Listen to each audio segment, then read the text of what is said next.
સ્ત્રીઓને પુરુષની જેમ જ સમાજના દરેક હક, સન્માન, તક કે પછી સમાન જવાબદારી મળે અને મહિલા પોતે પગભર બને તે માટે દેશના વડાપ્રધાન નરેન્દ્ર મોદી દ્વારા મહિલા સશક્તિકરણ અભિયાન ચલાવાઈ રહ્યું છે। જે અભિયાનને વેગવંતુ બનાવવાના ભાગરૂપે બારડોલી નગરપાલિકા દ્વારા રક્ષાબંધનના પવિત્ર પર્વ નિમિત્તે રાખી મેળા 2024નું આયોજન કરવામાં આવ્યું છે। બારડોલીના રાજમાર્ગ પર સ્વરાજ આશ્રમ ખાતે શરૂ કરાયેલા આ રાખી મેળાને બારડોલીના ધારાસભ્ય ઈશ્વરભાઈ પરમાર દ્વારા ખુલ્લો મૂકવામાં આવ્યો। આ મેળામાં બારડોલીની સખી મંડળની બહેનો દ્વારા બનાવેલી રાખડીઓનું વેચાણ કરવામાં આવી રહ્યું છે।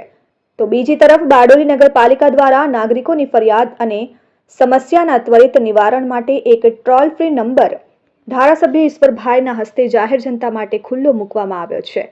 બારડોલી નગરપાલિકા દ્વારા નગરપાલિકાના પટાંગણમાં એક પેડ માં કે નામ અંતર્ગત ધારાસભ્ય ઈશ્વરભાઈની ઉપસ્થિતિમાં વૃક્ષારોપણ પણ કરવામાં આવ્યું।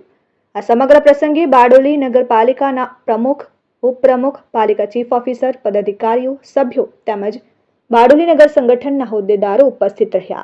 આજ રોજ બારડોલી નગરપાલિકા ખાતે બારડોલી નગરપાલિકા દ્વારા મહિલા સશક્તિકરણના પ્રયાસને વેગવંતુ બનાવવા માટે બારડોલી નગરમાં આવેલી સખી મંડળો દ્વારા રાખડીના વેચાણ માટેના કેન્દ્રો કે જે બારડોલી ખાતે આવેલ સ્વરાજ આશ્રમના કમ્પાઉન્ડ વોલની સાથે સરદાર પટેલ માર્ગ ઉપર ખુલ્લા મૂકવામાં આવ્યા છે।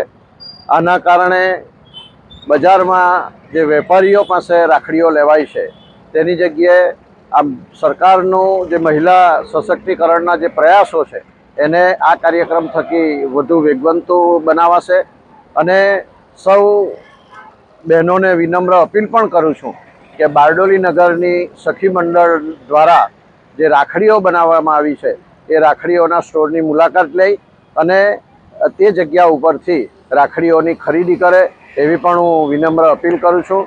સાથે સાથે આજ રોજ બારડોલી ખાતે એક ટોલ ફ્રી નંબર દ્વારા બારડોલી નગરના નાગરિકોને જો કંઈક લાઇટની સુવિધા હોય, પાણીની સુવિધા હોય, ગટર વ્યવસ્થાને લગતી સુવિધા હોય, રોડ રસ્તાને લગતી સુવિધા હોય કે અન્ય કોઈપણ સુવિધામાં કંઈક તકલીફ સર્જાય તો તેના માટે આજે ટોલ ફ્રી નંબર ખુલ્લો મૂકવામાં આવ્યો છે।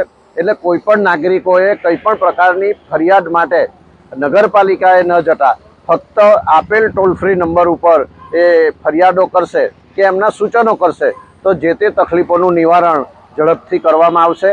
એ ટોલ ફ્રી નંબર પણ સોશિયલ મીડિયા દ્વારા બારડોલી નગરપાલિકા દ્વારા જાહેર કરવામાં આવ્યો છે। Hitesh Parikh, RN news, Bardoli.